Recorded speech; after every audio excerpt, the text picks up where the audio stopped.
Out of all the builds in Diablo 4, this Ball Sorcerer build is the most satisfying build to play without doubt. You have ungodly damage, you are just about unkillable, speed up the wazoo for ultra fast map clearing, and most importantly, this build is super fun to play. I've spent a lot of time theory crafting this build to get it to the optimal state, and I think I finally found its true super blue balls of death potential. This build is very different than what you see everyone else rolling around with, and to be honest, that was my motivation behind this build. I enjoy coming up with powerful builds that can outshine the so-called meta builds. This build, yes, this build right here is probably the most fun build to play ever in Diablo 4, and one of the best things about it is that you only need one aspect with no uniques required.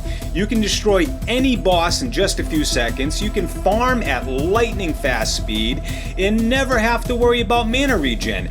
Blaze right through nightmare dungeons with ease. It literally destroys anything in Diablo 4, and the devs have no plans on nerfing this fabulous blue balls build.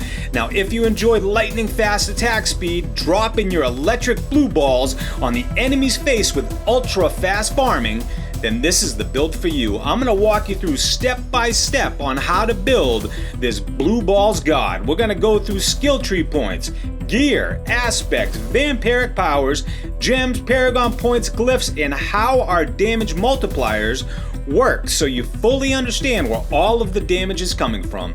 Now, before we get into it, please make sure you give the video a like, comment, and subscribe. It really does help the channel with the YouTube algorithms, and it would be greatly appreciated. Let's jump into the skill tree. Starting at the top of the skill tree, we're taking a look at the basic skills. Just point 2 points anywhere you want in the basic skills. We're not using them whatsoever. We just need it to open the core skills. Core skills, we're putting 1 point in the Frozen Orb. We're going to use Frozen Orb in our enchantment slot. So take a look at that. Whenever you cast a non-basic skill, you have a 30% chance to launch a Frozen Orb. Now, we are a Ball Lightning Sorcerer. We are spamming the hell out of that ability. So basically, we are hitting the enemy with Ball Lightning and Frozen Orb at all times. So you have complete crowd control on your entire screen. It's really quite OP. Now, we're also putting 1 point in the Chain Lightning, and we're moving down to Destructive Chain Lightning.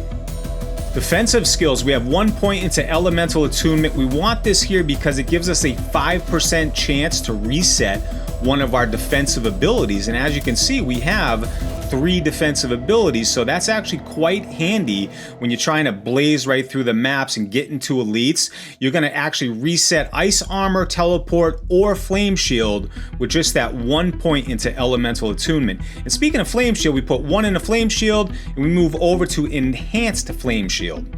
Now we move over to Teleport, and we go all the way over to Simmering Teleport. Along with that, we have Ice Armor, and we go over to Enhanced Ice Armor. Congregation skills, we got 3 points in a Precision Magic, so we can get that enhanced lucky hit chance. And we move over to Align the Elements. We put 1 point in there so we can unlock Mana Shield. So every time you spend 100 mana, you gain 21% damage reduction for 5 seconds. So basically, you will always have 21% damage reduction because you're constantly spamming your mana. So that's a constant 100% uptime on that.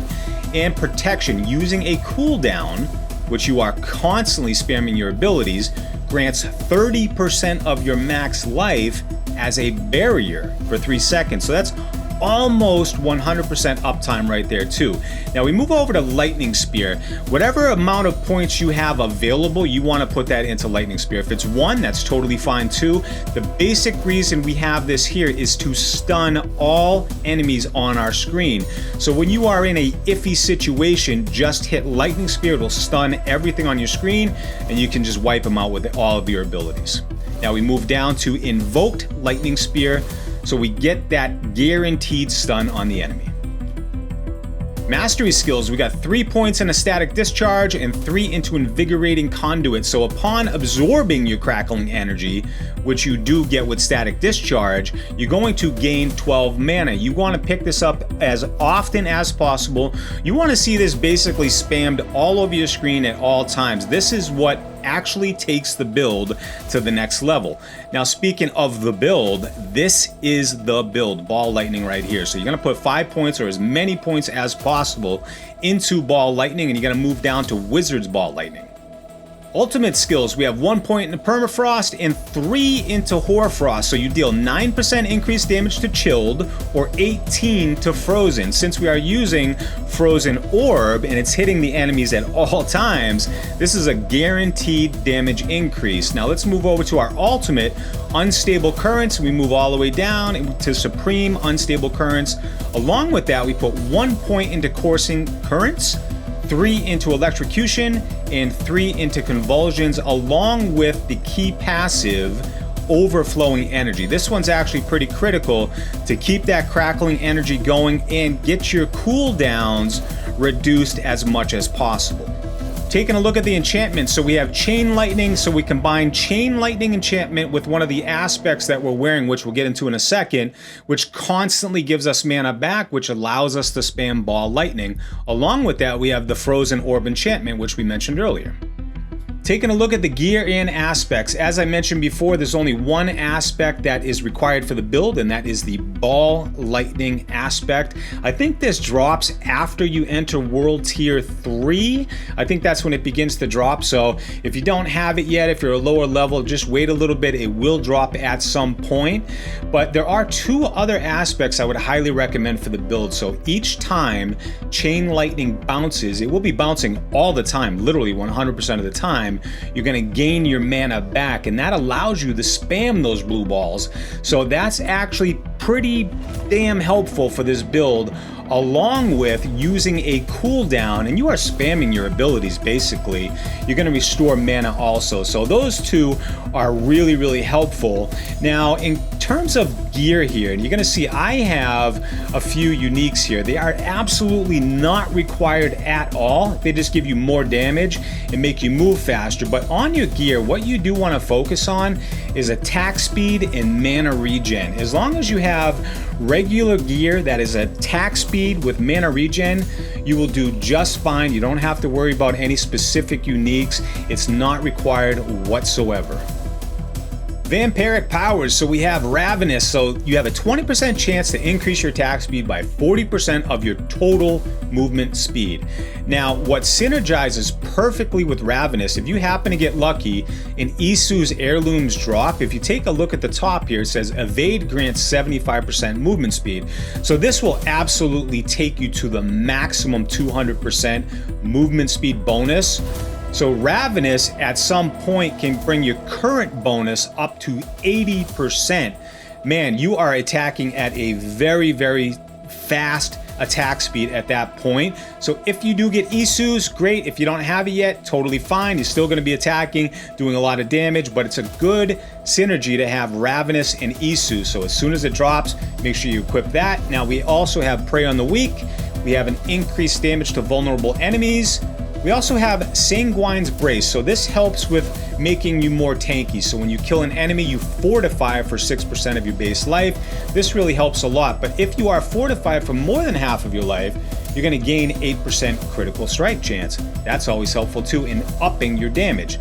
Now, a Cursed Touch, we have this here simply because it makes all enemies at all times vulnerable. It says 44% chance, but you're attacking so fast that it doesn't matter what that chance is. That's actually quite high. It's going to make all of the enemies vulnerable at all times, guaranteed. And along with that, we have Domination. Now, if you are doing Nightmare Dungeons 90 plus, I would recommend you change out Domination and put Undying in. So this will make you virtually unkillable. Now, casting skills heals you for 3% life. Double this bonus while below 50% life. You're almost never below 50% life because you are fortified along with some of your defensive abilities. But in that case that you do drop below 50%, you will constantly heal yourself because you're spamming your abilities at ungodly speed. So you're constantly keeping your health topped off at above 100.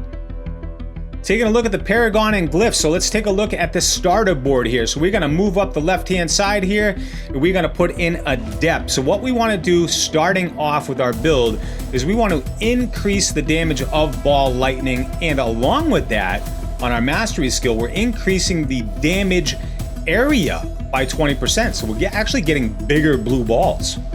Moving over to the second board now, I will also include a link down in the description so you can click that link after the video and you can fill these nodes in, or you can pause the video at any time and fill these in right in front of you. But for the second board, we are using Static Surge along with the Glyph Territorial because we want to increase the damage to close enemies. Taking a look at the third Paragon board, so we have Enchantment Master. And for our Glyph, we have Reinforce. This helps us out in multiple areas. It gives us plus non-physical damage, so we're doing a lot of non-physical damage. All of our damage is non-physical, along with having some increased resistance to all elements, and you gain 15% damage reduction while you have an active barrier. You're gonna have an active barrier 100% of the time, so that's a guaranteed 15% damage reduction on your build. For the fourth Paragon board, we're going with Ceaseless Conduit, and for our Glyph, there's a couple reasons we go with Destruction here. So a massive increase in our critical strike damage, along with increasing all of our damage for 10 seconds up to 12%. For the fifth and final Paragon board, we have Frigid Fate. Now our Glyph is actually Control.